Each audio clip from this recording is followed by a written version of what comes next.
Alright guys, so look, this is what the minimap looks like when you don't have the perk on, and this is what the minimap looks like when you have this perk on. It's so much larger and you can see so much more of the map, it's kind of ridiculous. And that's just one of the reasons you need to try out this perk. Hey everyone, my name is Ryan, and I make videos on video games and I stream those games live at twitch.tv/click here to game. Now, sometimes on YouTube as well. And today, we're going to be going through a perk in Cold War called Forward Intel. I'm going to explain what it does and why maybe you should use it. As always, please leave a like, it helps me out a bunch, and subscribe for more Call of Duty content. In my opinion, there's only one wild card you should be using in Cold War, and that's Perk Greed. Being able to have 6 perks, 2 in each slot, is awesome. Having said this, what 2 perks should you use in slot 1? Obviously, the first choice is Flack Jacket. If you are not using that, you are a fool. It is really overpowered, and if you're not using it, you will die from explosives all of the time. However, the second choice is a bit more difficult, and you see a bit of variation.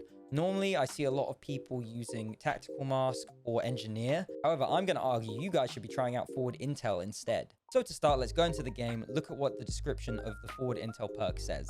So we're in game, and the perk reads as follows.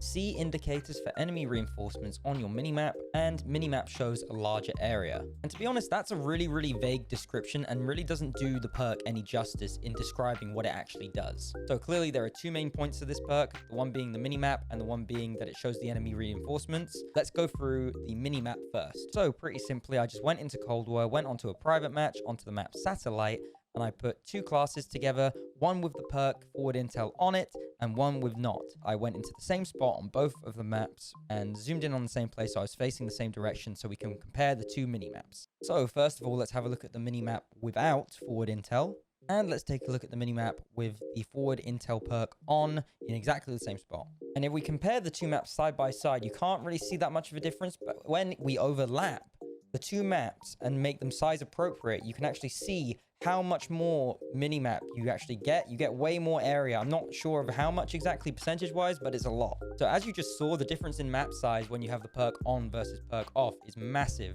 If you're playing domination on like any map, you can see all 3 points at all times. In pretty much every map in Cold War, you can see the majority of the map when you have this perk on. And because Cold War went back to the original way that minimaps used to work, when someone shoots their gun, they come up as a dot on the minimap. Having a massive minimap where you can see the whole map basically means you can see whenever anyone shoots on the map on the enemy team. And I'm not going to lie, if this was a perk on its own, it just made the minimap bigger, I would say that that's quite a decent perk. The fact that it has an extra part to it makes it even better. Now let's go through the second half of the perk, which is that it shows enemy reinforcements. And as always, if you've made it this far into the video, please leave a like, it helps me out a bunch, and subscribe for more Call of Duty content.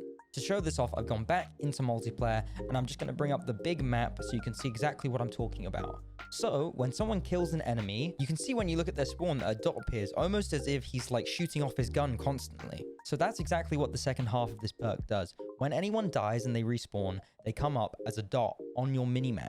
And this lasts for quite a while. I actually did it frame by frame, and it's about 2.5 seconds that they stay on your minimap. And just to be clear, even though I'm looking at this on the big map, this also affects the minimap as well. This perk, therefore, can teach you, 1, where the spawn points are on the map, and secondly, which I think is the more important thing, when spawns tend to switch. If you're watching the map and you see your teammates push up a little bit, and then the spawn swap, you know that that's the point where you can't go past. So you're probably now thinking to yourself, Ryan, this perk seems really great. Surely there is a counter to it. And there is. But I'll explain to you right now why it doesn't even matter, and it's kind of a pointless counter. So the counter to Forward Intel is actually another perk called Spycraft. The problem with Spycraft is that it's in perk slot 3. As we all know, in perk slot 3, there are so many important perks that you need to have on, which are way better than Spycraft. You have Ghost, you have Cold-Blooded, and you have Ninja. There is no way anyone is ever going to pick any other perks than those 3. So, even though there is actually a counter in Spycraft, the fact that it's in perk 3, no one is ever going to pick Spycraft over, say, Ninja or Cold-Blooded. It's just not going to happen. If you run this, you're going to see where every enemy spawns in every single time they respawn. You basically have no excuse for getting spawn killed because of the spawn switching. If you keep one eye on the minimap, you will know when everyone spawn switches. There are some negatives, though, with this perk, I must say.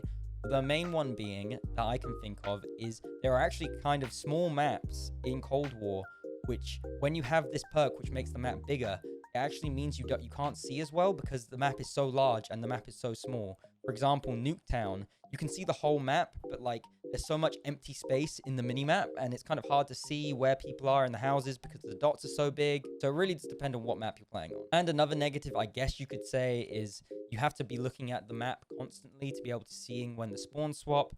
So if you're looking at your map constantly, you may miss something that's going on right in front of you, and it might end up getting you killed more because you're looking at the map more. That one's a bit of a stretch, but still, it's one to consider. So just to be clear, if you could only put one perk into slot 1, would I suggest you use Forward Intel over something like Flack Jacket?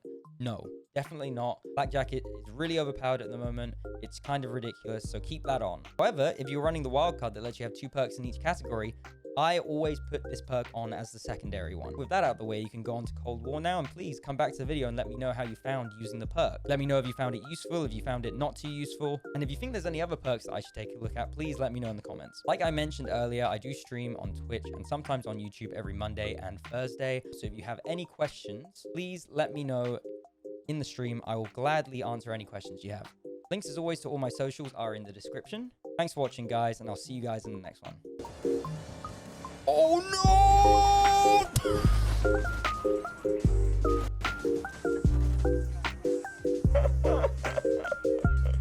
Oh fuck! God damn!